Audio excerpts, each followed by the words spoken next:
আসসালামু আলাইকুম রহমতুল্লাহ। আজকে সমাবেশের আসার কারণ হলো একটাই, 92% ইসলামী রাষ্ট্র। এই 92% ইসলামী রাষ্ট্রে আমরা ইসলামী শাসন কায়েম করতে চাই।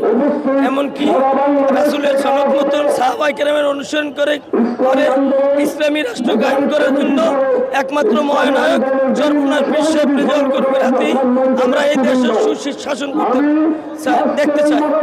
এছাড়া আওয়ামী লীগ দেখেছি, বিএনপি দেখেছি, জাতীয় পার্টি দেখেছি, আর এই বাংলাদেশে আমরা এগুলো দেখতে চাই না।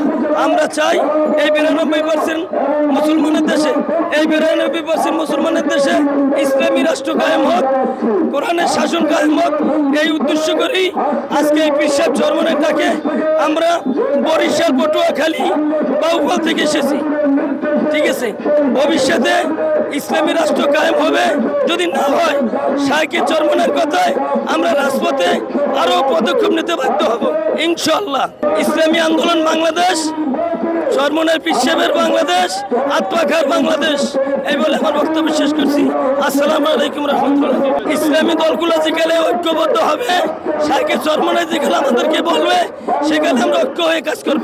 কিন্তু এখন আমরা পীর সাহেব চরমনের নেতৃত্বে এককভাবে দিনের দাওয়াত দেব। ইনশাআল্লাহ ভালো হবে। সন্ত্রাস থাকবে না, চাঁদাবাজি থাকবে না, দুর্নীতি থাকবে না, মাদক ব্যবসা থাকবে না। আমরা চাই ধর্মীয়ভাবে ইসলামী রাষ্ট্র কায়েম হোক। আমরা এগুলো থেকে মুক্তি পেতে চাই। আমরা বহুত দেখেছি, এখন আর এগুলো দেখতে আমরা চাই না। আমরা চাই স্থানীয় নির্বাচন। জাতীয় যদি নির্বাচন হয়, তাহলে রাজাকাররা আমাকে মারিয়া আবার এই দেশে ওই আগের মতন স্বৈরাচারী কায়েম করবে, তাহলে ইসলাম আর কায়েম হবে না।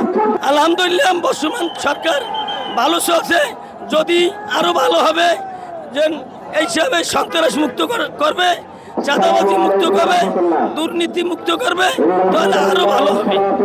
বিএনপি নির্বাচন দূরত্ব চাইতে পারে সে একটা দল, কিন্তু আমরা বিএনপি কথা তো শুনবো না। আমরা 92% ইসলামী রাষ্ট্র, 92% মুসলমানের দেশে না। আমরা যারা মুসলিম আছি, শুধু মুসলিম নয়, এই দেশের ইহুদি, খ্রিস্টান, বৌদ্ধ যারাই আছে, সবারই একটাই দাবি, ধর্মীয় ভাবে যদি দেশ চলে, দেশ ভালো চলবে। এটাই আশাবাদ আমাদের।